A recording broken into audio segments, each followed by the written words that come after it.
I'm going to go ahead and start. My name is Justin Reash. I'm the Executive Director of the International Churchill Society and the Program Director of the National Churchill Leadership Center at George Washington University. I thank you for joining us this evening.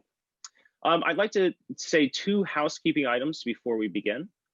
First, this discussion is being recorded and will be available to watch on the International Churchill Society's YouTube page later next week.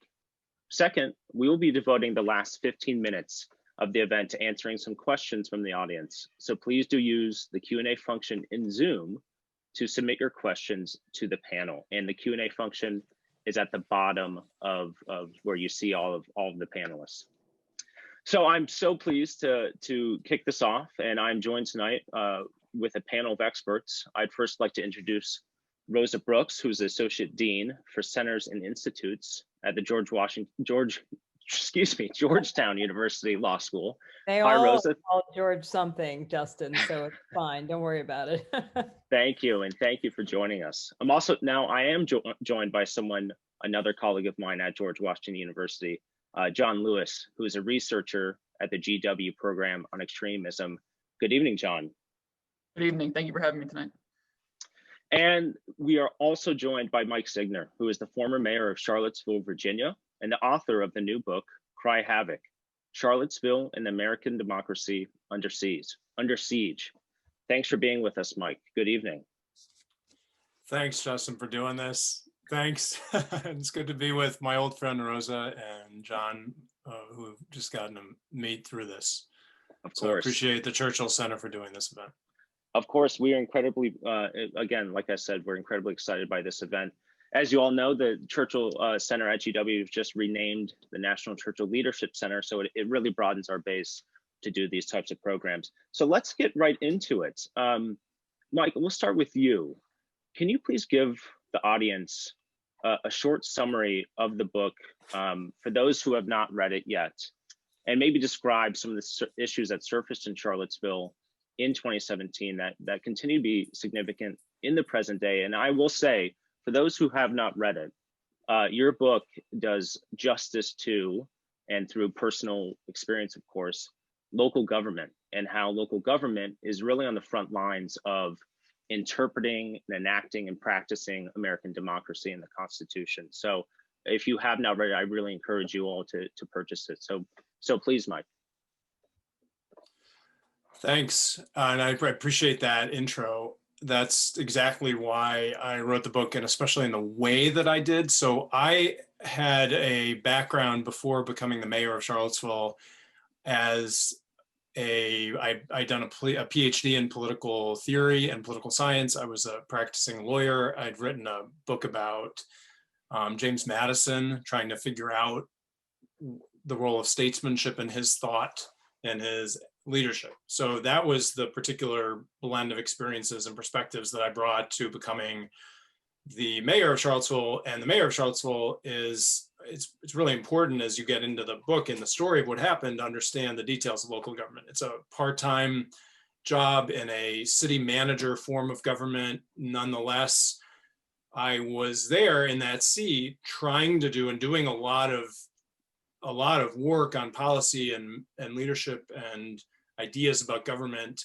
at a time when Charlottesville found itself at the center of what is going to be, I think, one of the touchstone moments in modern American history. So I had this combination of perspectives on the events of 2017, which came not only from kind of how I saw and thought about them, but from sitting in the mayor's seat at the center of the dais for 2 years, and then for being on the city council for another 2 years. So it was a really unique set of perspectives to bring into recounting the events as they happened. And the thing that remains so fascinating to me about Charlottesville was, even at the time, like 2 years ago when I started writing this book, it was clear that it was going to be one of those episodes in modern American history, like Hurricane Katrina or Selma or Kent State or the Chicago 1968 Democratic Convention, which takes on layers of meaning as time goes on, because it was a nexus of so many different underlying kind of tectonic collisions, or the metaphor I use in the book is a firestorm, or brush fires that converge into a firestorm. And so I started writing the book before Joe Biden said that he was running for president based on Charlottesville. But Spike Lee had already put out his movie with major footage from Charlottesville. And so the event keeps on taking on layers of meaning. And what I'm most interested in this year, and I think the way that the book is constructed, is how even a couple of years ago, I thought the contention of the book was that this is a microcosm for America in the Trump era. So and in several different ways, the collision between extremists on the far left and the far right, the challenge of dealing with racist, white supremacist iconography from decades or centuries past that is in the present, the challenge that local city officials have dealing with national trends when they kind of come into the shores of cities, which happened in Charlottesville. So there was already all of that, but the thing that's most interesting to me now, like right at this very moment, like less than a week out from this election, and if you look at the last 2 months, is how much Charlottesville was a microcosm for political violence and for political extremism in this country in this time. And when extremism starts to manifest as actual, I mean, the national security term is kinetic, but when it is like, real physical conflict in our streets, and obviously there's cyber conflict too, and there was a lot of that. But the thing about Charlottesville, among so many aspects that was so striking in the lead up and during the Unite the Right rally, was that there were over 10 paramilitary groups that invaded the city that were far right, racist, neo-Nazi. They kind of ranged the spectrum, but that was what Unite the Right meant. It meant that this group of previously hidden, kind of, deplorable groups that did not feel comfortable being in the kind of bright light of the American street wanted to feel comfortable. They wanted to be united. They wanted to, and they sought to accomplish that goal in a very liberal college town that had, for a year before, been engaged in a very public reckoning with how to deal with these Confederate statues that were put in place during the Jim Crow era. And there was like one very local story about the span of public opinion on that issue in the Black community and the white community. And that's in itself a very interesting story. And I wanted to get that down on paper. But the thing I think that's most striking to me now over the last couple of months has been this connection of the displacement of regular local self-government and deliberative government by extremism across the board, which the story tells in pretty agonizing, like day by day, month by month detail, how that became real political violence and intimidation and terrorism, especially when neo-Nazi, after the rally was disbanded, weaponized a car and rammed it into a group of protesters, killing Heather Heyer and injuring dozens of others. And most significant right now, I think, if you look at the last 2 months where you've had a lot of this violence metastasize across American cities, is the stress and the tension that puts on government and government officials, no matter what kind of form of government you have. A lot of the agony and the story and the havoc in the title is like, look, this is a warts and all story about what it is like when we had 3 white nationalist invasions, and that year Portland and Berkeley had many more. And this year you've seen conflicts in Kenosha and Kalamazoo and Richmond and Minneapolis and Portland and Seattle and all across the country. All of those officials could tell very similar stories in some respects to the one that I tell here, different in other respects. We had kind of the worst of it because somebody actually died in a premeditated attack. But there are commonalities among the way in which extremism is stressing and bringing to a breaking point basic governance. And I wanted to get that story down because we have to learn from it. This is we must learn. And one of the things I'm interested in talking to, Rosa you're a reserve police officer, right? So like care about how actual government works at the local level, which is really important. If we're going to fix any of these problems, if we're going to fix the militia problem in this country, if we're going to fix political violence, if we're going to fix how we balance public safety and freedom of speech, those are governance problems. They're not abstract. They are like people in chairs at daises, trying to pass an ordinance or try to implement an idea. And it is really tough, and it needs to be understood better. And so that's kind of the biggest contention in the book, is there is learning to be done, but it's going to come through a very warts and all reckoning with actual events and tensions as they happen, especially in very famous events like this. Of course. And we will certainly get into the extremism, and, of course, Rosa and John are security experts. And I'd like to ask Rosa, what were your takeaways from your, professional practice and your professional research from Mike's book, and how concerned are you that like he was just saying, the governance has not really been addressed? I'm very concerned. It's funny. I think I first met Mike years ago when I was living in Charlottesville. I started my law school teaching career at the University of Virginia. So I spent 5 years living outside of Charlottesville, working in Charlottesville every day. And I had left Charlottesville by the time these events occurred. But for me as a former Charlottesvillian civilian, it was so shocking.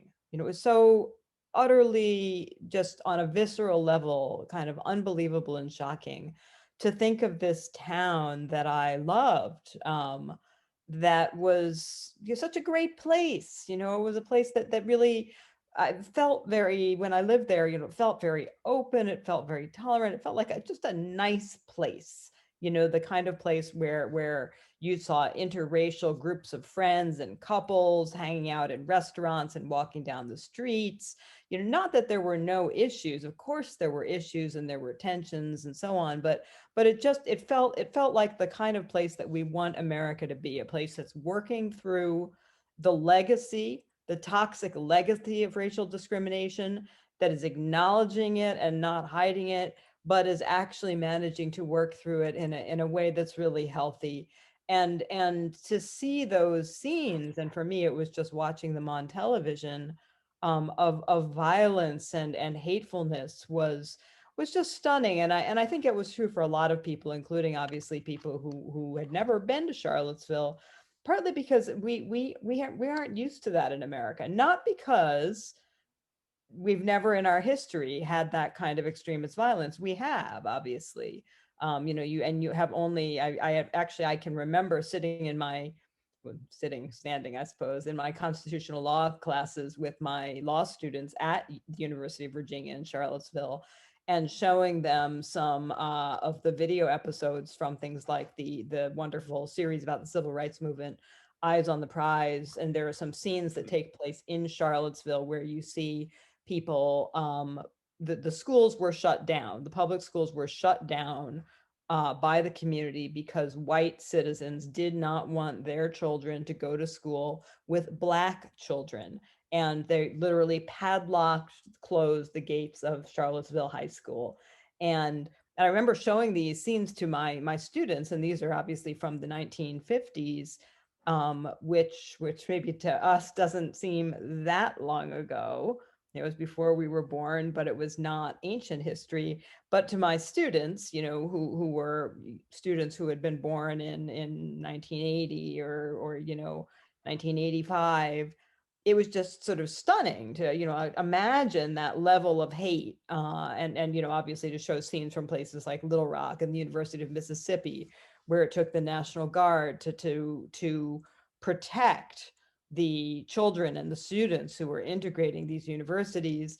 So we've had this kind of extremist, hateful, racist violence before in our history. We also have had political violence, the 1968 Democratic Convention, Kent State shootings before, but it's sort of long enough ago. I think that we've lost it in our sense of historical memory for most Americans under the age of about 60. And so it came number one, it came as a shock. And number two, I think what that meant is that some of those lessons got lost.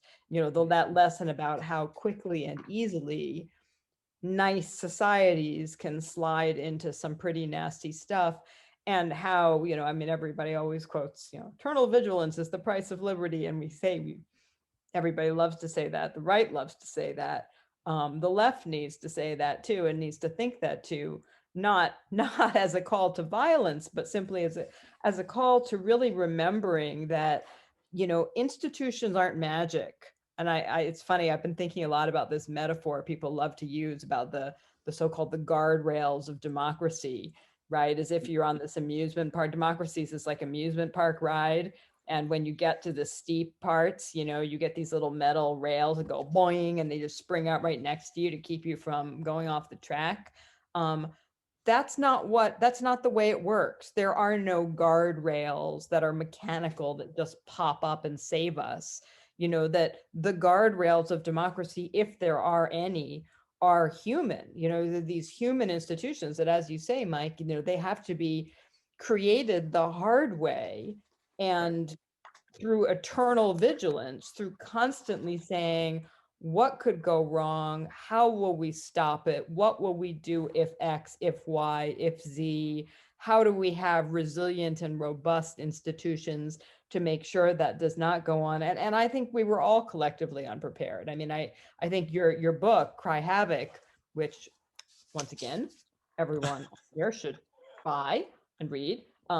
Your book is it's very honest. You're very unsparing about the ways in which you yourself were unprepared. But I think the whole nation was really unprepared, and we're only very slowly, urgently at the last minute, and I hope not too late, we are beginning to go, oh, those guardrails, they're us, and we need to build them. I don't know. I do think that we now, after Kenosha, after Portland, after Lafayette Square, after the plot against Gretchen Whitmer in Michigan, I do think that the level of national awareness of exactly how dangerous and destabilizing, particularly white supremacist, violent extremist groups are, has gone up dramatically. What went from being kind of a fringe interest of, there were people who specialized in this, and it was kind of like, oh, that's nice. I specialize in, 19th century entomology. You specialize in, extremist white supremacist groups. That's nice. That's not the case anymore. I think everybody now gets it, like, whoa, there are very few things that are more urgent and more timely and more important than this right now. I hope it's not too late. And then I've got more to say, but let me stop there for now, because I really want to hear what John's take on this is as well. Yeah, thank you, Rosa. And John, just before we ask for your opinion, I will remind everyone, we've already got some great questions, so please do keep them coming in.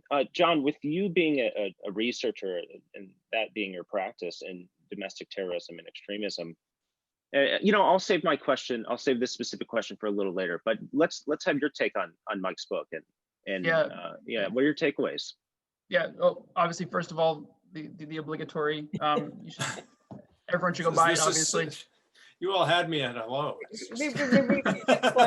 was just thinking, arrested on my shoulder in a subtle way, and hope nobody noticed that I was. And I will tell you, if anybody on this watching, if you email me at msigner.author@gmail.com, I will send you a signed book plate, so that you, in this age of COVID, it's hard to do book signings anymore, but I can easily pop an inscribed signed book plate with whatever you want me to write in it.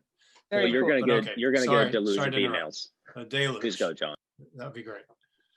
Yeah, absolutely. Obviously, first and foremost, thank you to Justin, and thank you to the National Churchill Leadership Center for the invitation. I'm very excited to speak with all of you today about, on this great panel about the book, and obviously so many of the really important, timely issues that have come not only from the book, but obviously what we've seen in the past year or so since a lot of these events took place and are now reaching their conclusion.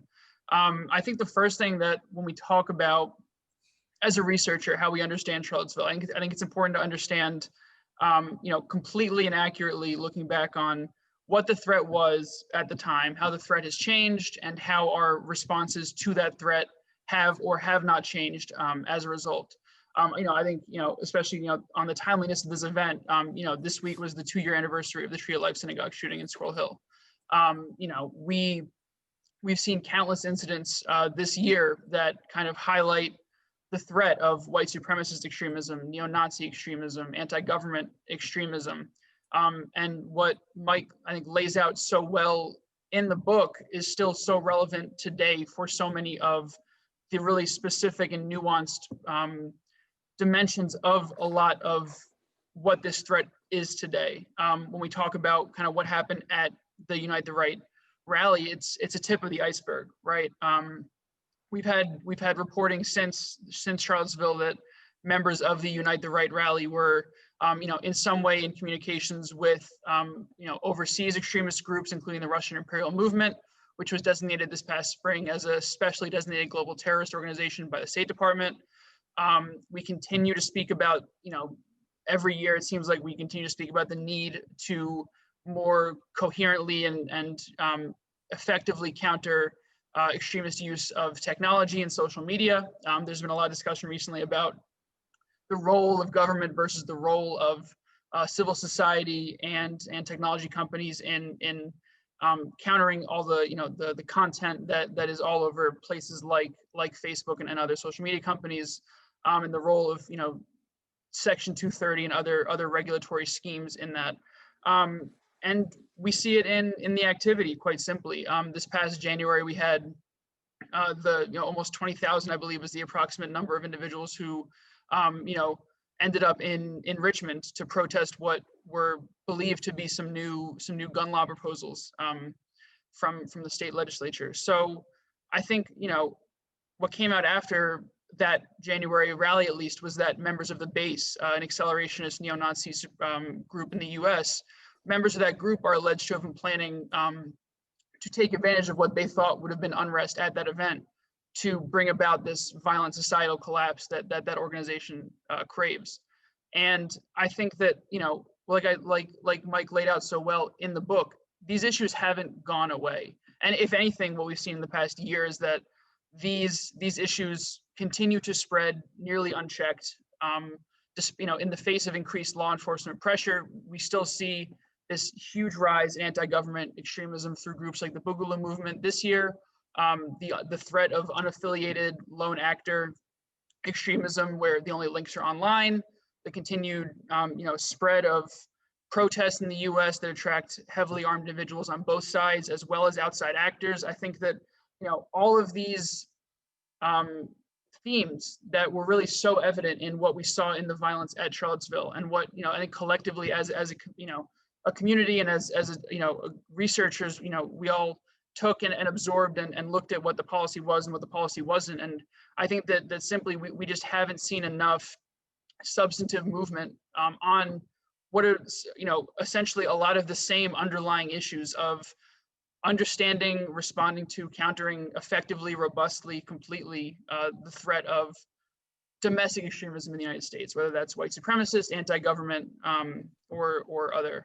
I think that each of those subjects is arguably worth a panel in its own right. But I'll keep these remarks short. I'm excited to speak about them more going forward. John, you bring up a really great point, and not to simplify this, and Mike, I'm going to direct this question to you, because you, like I say at the beginning, you were on the front line, local governance. Why is it so hard to address domestic terrorism? I mean, I think with a big caveat that there are numerous groups who act within their own ways, and as you detail in your book, Richard Spencer started clashing with other right-wing people the day of the rally. What's stopping American government from addressing these for what they are and calling them for what they are, and then sharing information, again, back to your book, The Fusion Center of Virginia, that didn't really share any information whatsoever? Let's discuss that. Why is it so hard to identify and then address? Well, let me loop. So the big picture takeaway and contention of the book on learning policy grounds where do we go from here, which is, I think, where John was alluding a little bit at the end.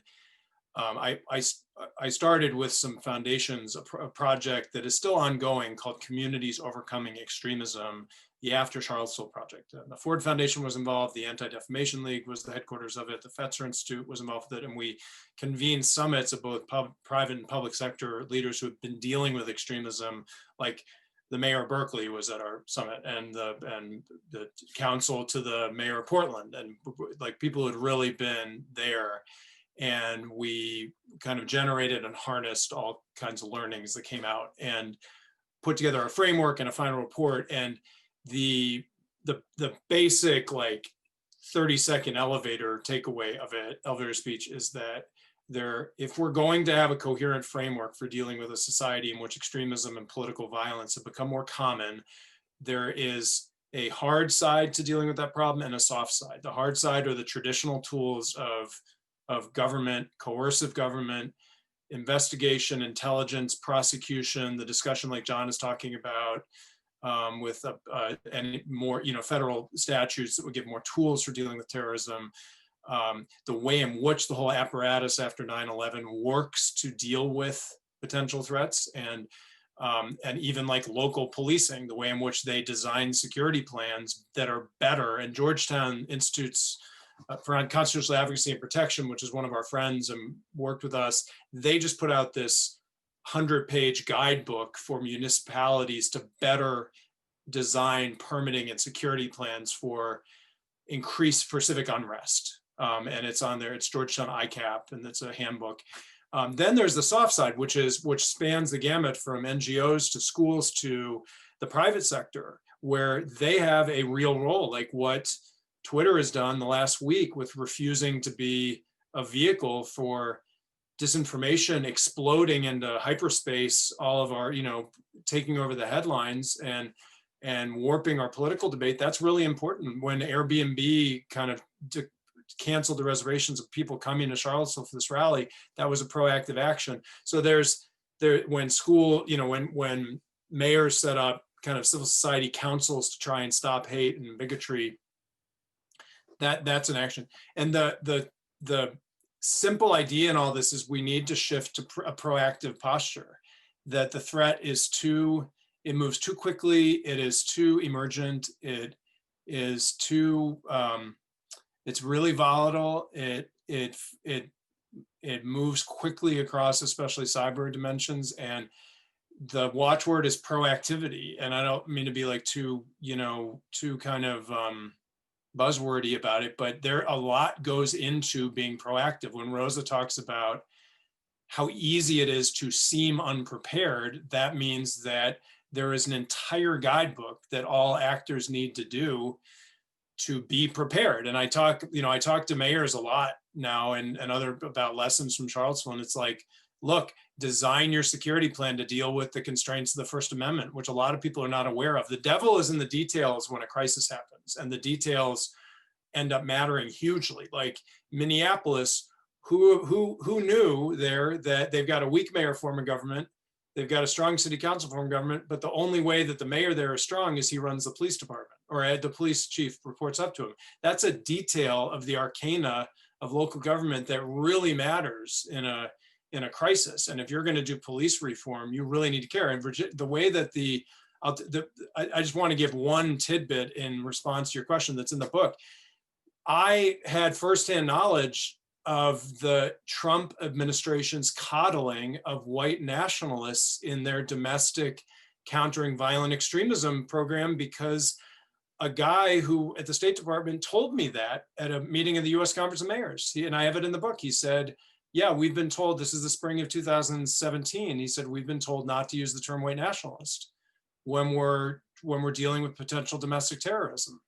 And that was in the second quarter of the Trump administration. And I was like, I mean, it was incredibly alarming. We saw the fruits of it with the fact that though there were some actors at DHS who wanted to have a heavier foot on this terror threat, they were not given full rein. And the First Amendment, which is a really important variable in all this, generally places the benefit of the doubt with hate speech, unless the hate speaker trips up and commits on paper a planned statement of an imminent unlawful act, they're going to get the benefit of the doubt, and local elected officials, unless the First Amendment changes, which is, I think, the case law around the First Amendment does need to evolve in a more pragmatic direction because of the lessons of what happened in Charlottesville. That's one of the reasons I wrote the book. But there's a lot going into this. But part of it is that the federal government needs to shift to a proactive posture, as do all actors dealing with this threat. Rosa, Mike just touched on the First Amendment. He touches a lot on the Second Amendment as well in his book. How are institutions, I don't want to say constrained, they are fundamental foundations of our American democracy. How are institutions, how are they battling against the absolutism of the First and Second Amendment, and trying to assert some sort of pragmatic, responses to what Mike was just referring to? Oh, you're on mute, Rosa. That's okay. You would think that after 8 months or whatever, I would be getting better at this, right? But no. So I think there are two different ways to look at it. One has to do with jurisprudence and how American courts, and particularly the US Supreme Court, have interpreted the First Amendment and the Second Amendment. And I do agree with Mike that there's been sort of overly absolutist interpretations on the First Amendment. US constitutional jurisprudence on free speech diverges very sharply from essentially every other democracy in the world, which has much tighter restrictions on hate speech and speech that is intended to provoke or is predictably will provoke violence. There was actually a terrific article by Emily Bazelon in last weekend's New York Times Magazine looking at some of these issues. So yeah, would I love to see that change? Yeah. Are we going to get that with the Supreme Court? No, probably not, right? But that being said, I think Mike put his finger on it. We may be stuck with this very permissive legal framework on certain issues, an overly permissive legal framework, but that does not mean that there aren't a zillion things. There's sort of no one silver bullet. There's no one magic thing. It's like this one weird trick will save American democracy, right? But there are lots of little things that municipalities, counties, states can do to be better prepared. And those range from, monitoring and being aware of what the threats are, making sure that you have local law enforcement who are properly trained in how to respond in a manner that both respects First Amendment rights, but also prevents violence. And I think, I can't speak on behalf of the Washington, D.C. police. I am a reserve officer in D.C. I think that's something that by and large, the DC municipal police are pretty good at because they get a lot of practice, right? There's hardly a day goes by in the nation's capital that you don't have First Amendment protests. I think that in other cities where this is very rare, police are, especially in, Charlottesville, people are like, what? People didn't know what to do. It was this novel situation. There was a sense of like, what do we do now? What do we do now? Well, maybe we don't do anything. I don't know. What do we do? And I think we're learning. I think that there are cities that are good at this. There are cities that can share those lessons with places that have less experience. So there's a law enforcement piece. There's an intelligence gathering and monitoring piece. There's a tracking, preventing, and correcting misinformation and disinformation piece, and a lot of that has to do with changes in the legal framework for social media. There's a leadership piece, and someone commented in one of the questions, and Mike said this as well. One of the big differences in the last 4 years is that we have a president who, rather than saying this is unacceptable, has been, as former Vice President Joe Biden put it in the last presidential debate, Donald Trump is not dog whistling to white supremacists. He's got a foghorn, not a dog whistle at this point, you know. And you know, someone in the comments noted that minority Americans, people of color, have been much more attuned to the presence and the continued existence of white supremacist extremist groups for a long time, that maybe it's been white Americans who've had the luxury of kind of going, oh, you know, this town is so nice. And, you know, this stuff has been there. It's not that it hasn't been there. It's not that these attitudes haven't been there. It's not that some of these actions haven't been there. But they were politically unacceptable to voice approval of for several decades at least. And then along comes Donald Trump, and he's saying, you know, Proud Boys stand by and all this kind of stuff. And suddenly, you know, this, and, you know, and they're nice, they're good people on both sides in Charlottesville and so on. And suddenly this stuff that, yeah, there were people who thought it, there were people who acted on it, but they had to pretend they didn't. We're like, I'm not going to pretend anymore. Why should I pretend anymore? The president of the United States thinks it's cool. That is both terrible, right? That's awful. It's shocking. It's stunning. It's appalling that, you know, in the year 2020, the United States of America has a president who has a tough time condemning violent extremist white supremacist groups. Like, that should be an easy one, right? That should not be a hard question for an American president to respond to. That should be like, duh. But no, don't let me, I don't want to get started here. But that being said, you know, there's a little bit, there's maybe, if we can all survive the next year, right? There's a silver lining here, which is this. I think for the many Americans, and I think it's fair to say that it's probably a majority of white Americans who have had the privilege of saying, oh, things are fine. You know, a lot of nasty stuff has come out from under a lot of rocks in the last few years. And that's scary, but it's also good because you can't fight what you can't see.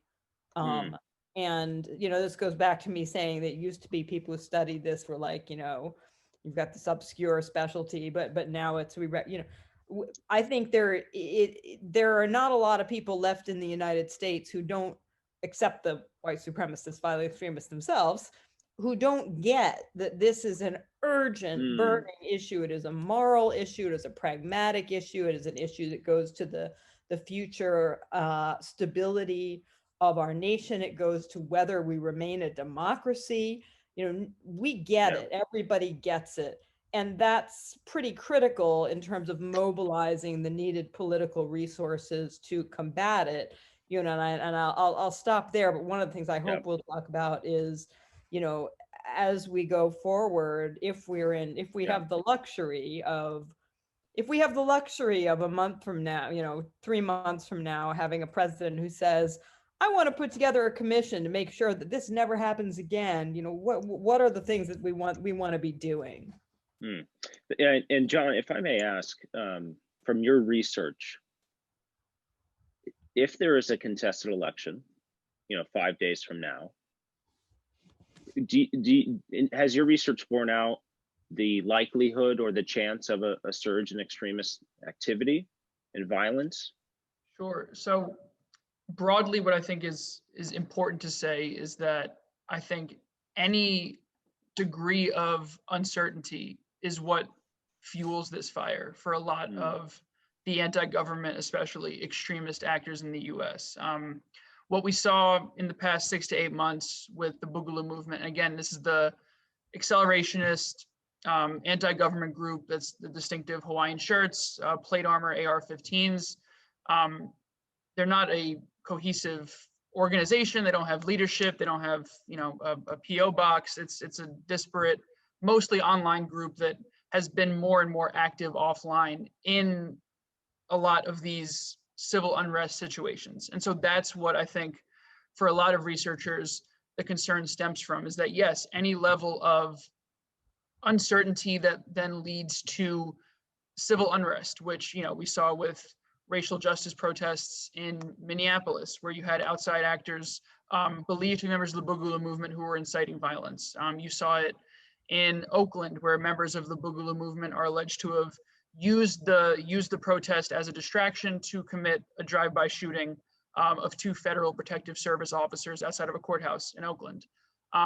You saw it with neo-Nazi movements too, where they seek out what is already uncertainty and high tensions and civil unrest, where, like we saw so many times this summer, you have 2 often heavily armed groups on either sides of each other, where tensions are running high and there is already a decent likelihood that some level of violence will occur. And then when you add on to that this outside group whose ultimate goal, in a sense, is societal collapse, is to incite violence, to spark this, to accelerate this societal collapse.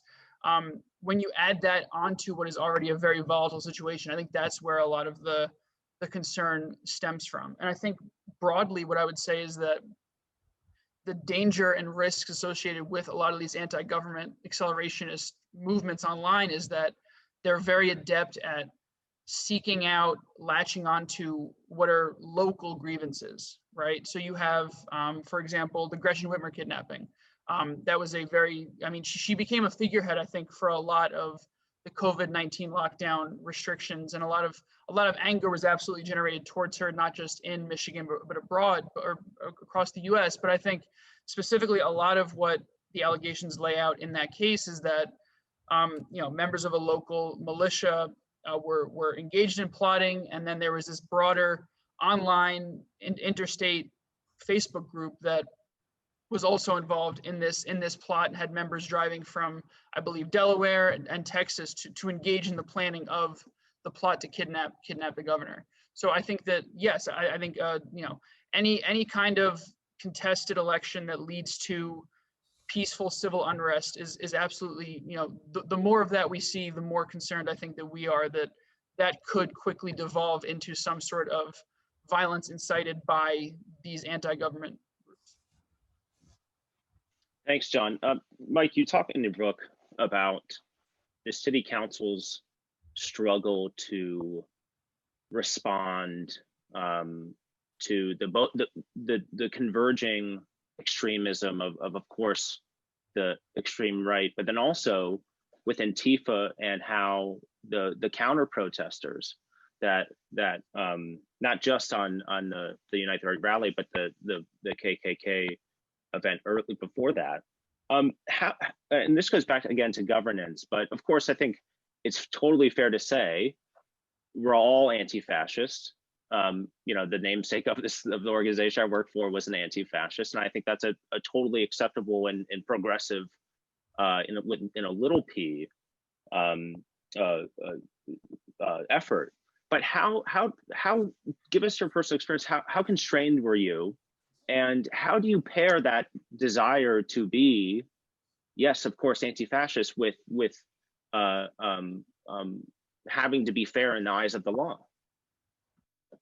It's a great question, and it's one of the reasons I wanted to write this book. So the subtitle is the book Charlottesville and American Democracy Under Siege, and as the months have kind of gone on since the book first came out, and as the country has become more and more upended, and as there have been more examples of what happened in Charlottesville, which are these kinds of clashes, that kind of seed has become clearer to me as one of the most significant parts of Charlottesville. So of this experience.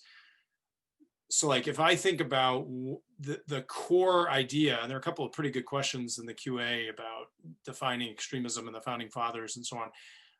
If there was one grounding beginning idea of the entire American democratic experiment, it was, we wanted to figure out a way. If you go back to your, Federalist 10 and some of the beginning founding father stuff, for people who were members of factions to be able to be in the same government and not kill each other. That was the core goal, was how do you accept the fact that people are going to belong to groups and be very passionately committed to my idea and not Rosa's, and we can still join in the common enterprise. And the key to that was deliberation, and we have hundreds of mechanisms set up to force deliberation, and it was checks and balances, and it was designing a government And it was the opposite of what we're seeing right now. Like, I did this speech, which I talk about, like the day that Unite the Right happened. And I'm like, this is an assault on our democracy. This is an effort to intimidate a pretty progressive city from duly proceeding about stuff having to do with Confederate statues and racial justice and renaming Confederate parks. Those were perfectly legitimate things for a local government to be interested in working on.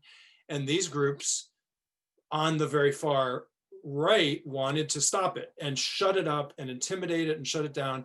On the far left, we have seen, and I go into the book about this, there is a surge of anarchism and performative politics and might makes right stuff that is happening in the Antifa movement that you're talking about, which is different. I talk in the book about the horseshoe theory, which some people have talked about, where the different parallels. It's more used for European politics, but it has some grains of insight in it, which is more about mirroring each other's tactics when it comes to dealing with government. And if there's a call in this book, it's very concerning, because a lot of the groups that are most passionate about, I think, some kind of helpful anti-fascist change are in some ways doing a fair amount of harm to the institutions that would actually be the ones to enact that change. So like, if you're going to have serious, whatever happens with funding, defunding, refunding, reforming police departments, that's going to be the result of a lot of very careful, passionate, diligent work in local government around police budgets and training and personnel and ordinances. And so I'm really worried about this basically our form of government was set up to not allow extremism to become the norm and the default. And right now, and I define extremism as when intimidation or political violence become means to political ends. That's the definition that we used in our, and you could quibble about what the definition of intimidation is. I would go to this pretty standard constitutional law idea that it is conduct. It's when your speech is becoming conduct and it has the effect of intimidating. And there's some Supreme Court case law about this, like cross-burning cases and so on. But to me, that is what extremism is. And when it becomes the default, I mean, like it becomes a real, like when I talk to other mayors who are dealing with conflicts coming and I read out the lessons from Charlottesville, I'm like, here's 5, design a security plan that will permanently put green space between your protesters and counter protesters, tabletop, which means rehearsing what each department in your government does ahead of time so you can think through. Don't get into a turf battle after the event, because that's where a lot of the conflicts happen that are most vicious and where tear gas is used. So you have to not take the bait if you're the police and there's like a group that's pushing into you, they're like taking a street. You have to let time kind of do its work. You have to communicate with people and with the public and internal government. A lot of the time communication is the first victim of good government action, because you kind of are down a rabbit hole and you're not communicating. All those were lessons that came out of Charlottesville, and cities that are using the lessons better are designing proactive plans for these conflicts that really put government in a better position through those kinds of ideas. But I think I spent a little bit of time in the book on Justice Robert Jackson's dissent in this key freedom of speech decision, Carter-Terminiello versus Chicago, where they struck down a breach of peace ordinance as applied to this anti-Semitic preacher. And he was the chief war crimes prosecutor in Nuremberg. And he said the thing we needed to worry about was the, quote, invocation of constitutional liberties as part of the strategy for overthrowing them. And he said this was a, quote, dilemma to a free people, which may not be soluble by constitutional logic alone. In other words, it's not like, abstract legal briefs that are going to solve the problem. It's going to be people applying learned wisdom from tough cases and the courts giving a little bit of deference to them in making decisions to do that, instead of like, we lost court cases in Charlottesville that forced us to host this rally that I talk about in great detail. Yes, yeah. So with 10 minutes left, I'd like to ask a few questions from the audience. I thought this is a very thoughtful question from Lucas. And I'd like Rosa and John to answer this if they can. He asked, to what extent do the panelists think that the generic concept of extremism might obscure the details of specific ideologies that require serious critical attention?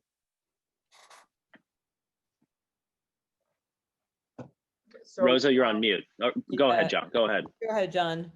Sorry about that. No, I would just say, I think that it's a really important question. Obviously, first of all, I think that when we look at the federal government perspective, I think we can certainly say that how we set up our counterterrorism apparatus in the wake of 9/11, understandably, was obviously very geared towards jihadist extremism, international terrorism. The material support statutes that we set up, both 2339A and B, are predicated on some foreign connection to a designated terrorist organization or to overseas foreign actors. And so I think that what that did over the years, as we attempted to respond to this threat, is that it kind of tried to fit this square peg into a round hole, where so much of the extremism we see today from a range of these ideologies, again, whether neo-Nazi, white supremacist, anti-government,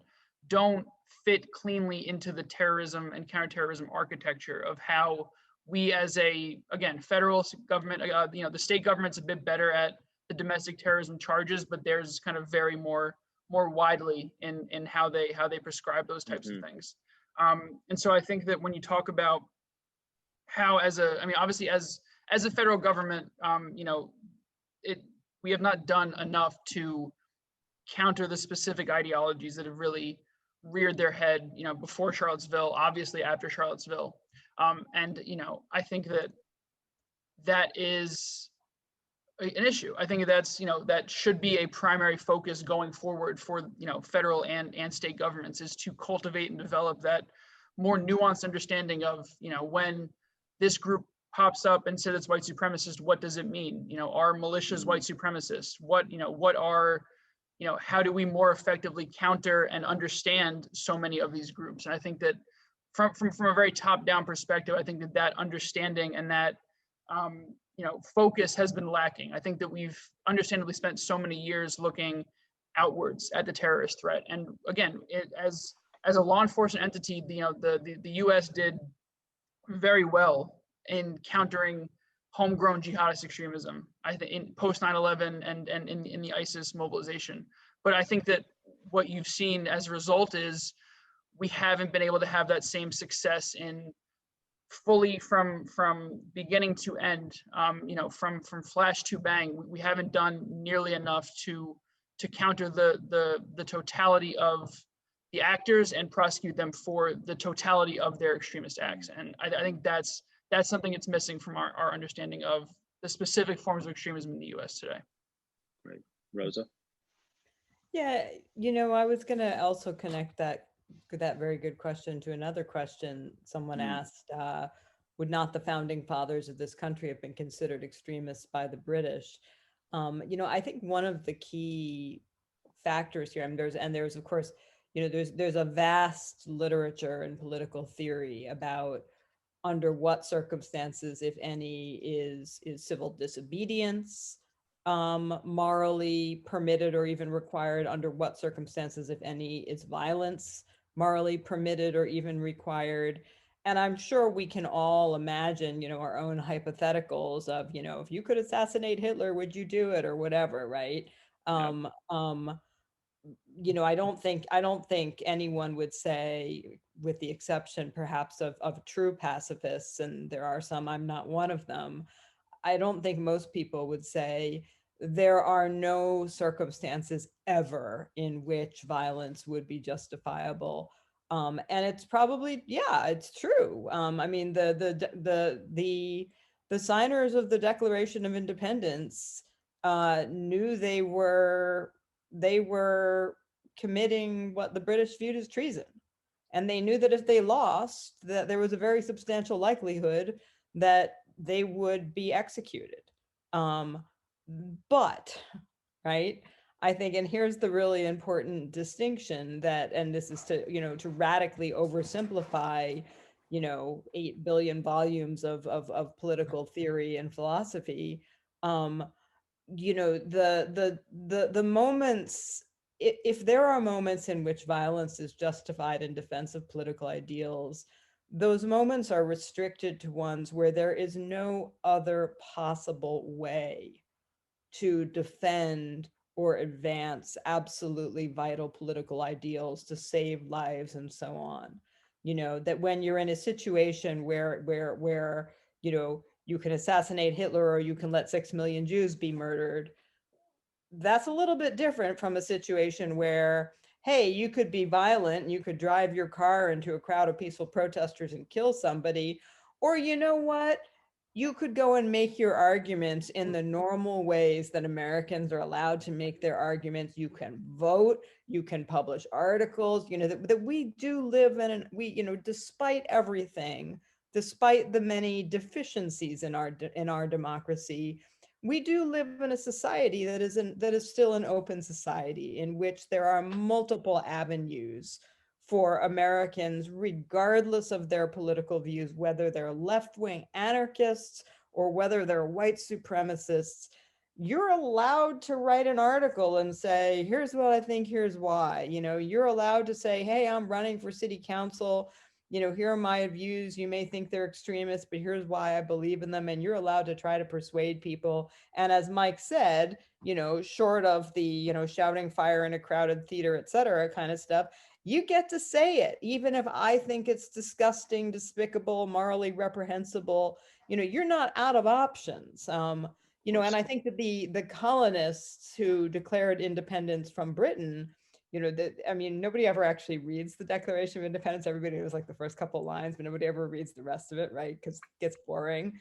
Everybody's got the when in the course of human events, but then, ask them what the rest of it that the colonists actually have in the Declaration of Independence, this very detailed bill of particulars about, hey, we tried this, we tried that, we tried this other thing.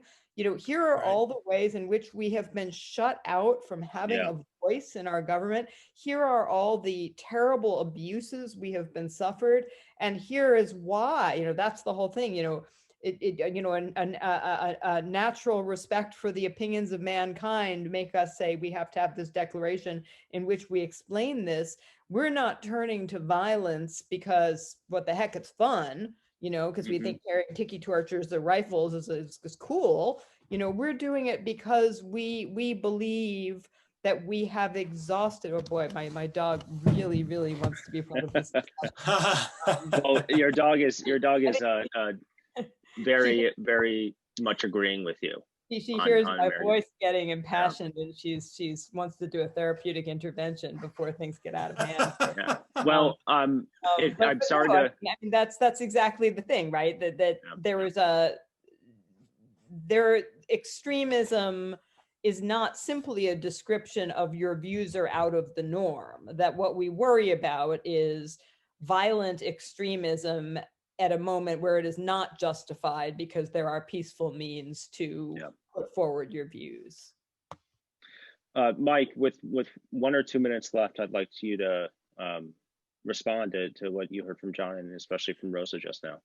Well, I'm just so happy that this conversation ended up here because I think it crystallizes exactly this, I think, most important meaning of Charlottesville, and not to try and pitch or flog the book too much, but it is what the book is about, which is the wrestling match between the kind of old-fashioned, traditional, essential, existentially important ideas of deliberative self-governance, regular city council meetings, bills becoming laws. How do you reform police departments? How do you effectively have intelligence gathered on violent white nationalist groups? How do anti-fascist groups effectively translate what they care about into policy? So that's a huge concern. That's why our country was set up, so that you had people be able to get those things done. And you have right now an actual threat to displace that entire machinery. That's what Charlottesville was about. And that's what we saw. And that's what this very bloody, gory story was about. And I come into, city council, my first meeting as mayor, I'm doing this very naive speech about how we're gonna, take a stand against symbolic victories and because the city council meetings are kind of in a circus.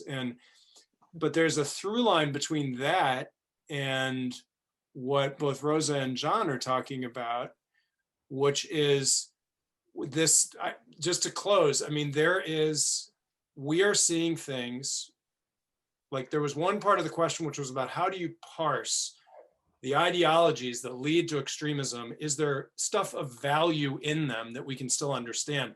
To me, that's a both and problem. Like we can understand the source of radicalization and some of the components while still condemning radicalization and condemning violence. So I can say, look, we need to do much more economic empowerment in rural America where there's only a dollar store and a Tractor Supply store and a Walmart and everybody's on disability. And those people are like, they want an enemy and they're pissed because the country has left them behind and they're going to go with a strongman nationalist and a white nationalist. The progressives need to help those people, need to make them feel bought in. That is a national security goal.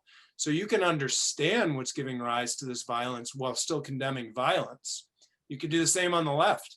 The left feels that there's a fascist in our midst, but there's a difference between civil disobedience and direct action and actual political violence. And I believe that we stop at anything, including violence. It is too dangerous. It backfires.